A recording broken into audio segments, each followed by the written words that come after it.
براءة من الله ورسوله إلى الذين عاهدتم من المشركين فسيحوا في الأرض 4 أشهر واعلموا أنكم غير معجز الله وأن الله مخزي الكافرين وأذان من الله ورسوله إلى الناس يوم الحج الأكبر أن الله بريء من المشركين ورسوله فإن تبتم فهو خير لكم وإن توليتم فاعلموا أنكم غير معجز الله وبشر الذين كفروا بعذاب أليم إلا الذين عاهدتم من المشركين ثم لم ينقصوكم شيئا ولم يظاهروا عليكم أحدا فأتموا إليهم عهدهم إلى مدتهم إن الله يحب المتقين فإذا انسلخ الأشهر الحرم فاقتلوا المشركين حيث وجدتموهم وخذوهم واحصروهم واقعدوا لهم كل مرصد فإن تابوا وأقاموا الصلاة وآتوا الزكاة فخلوا سبيلهم إن الله غفور رحيم وإن أحد من المشركين استجارك فأجره حتى يسمع كلام الله ثم أبلغه مأمنه ذلك بأنهم قوم لا يعلمون كيف يكون للمشركين عهد عند الله وعند رسوله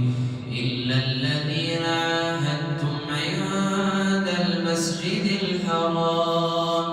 فما استقاموا لكم فاستقيموا لهم إن الله يحب المتقين كيف وإن يظهروا عليكم لا يرقبوا فيكم إلا ولا ذمة يرضونكم بأفواههم وتأبى قلوبهم وأكثرهم فاسقون اشتروا بآيات الله ثمنا قليلا فصدوا عن سبيله إنهم ساء ما كانوا يعملون لا يرقبون في مؤمن إلا ولا ذمة وأولئك هم المعتدون فإن تابوا وأقاموا الصلاة وآتوا الزكاة فإخوانكم في الدين ونفصل الآيات لقوم يعلمون وإن نكثوا أيمانهم من بعد عهدهم وطعنوا في دينكم فقاتلوا أئمة الكفر إنهم لا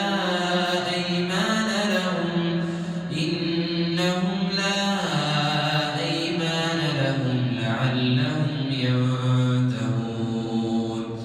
ألا تقاتلون قوما نكثوا أيمانهم وهموا بإخراج الرسول وهم بدأوكم أول مرة أتخشونهم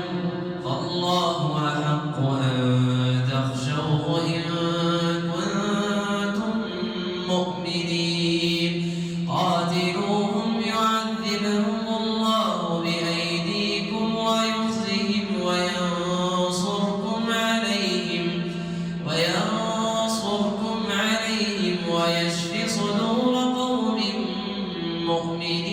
مؤمنين ويذهب ليذهب غيظ قلوبهم ويتوب الله على من يشاء والله عليم حكيم. أم حسبتم أن تتركوا ولما يعلم الله الذين جاهدوا منكم ولم يتخذوا من دون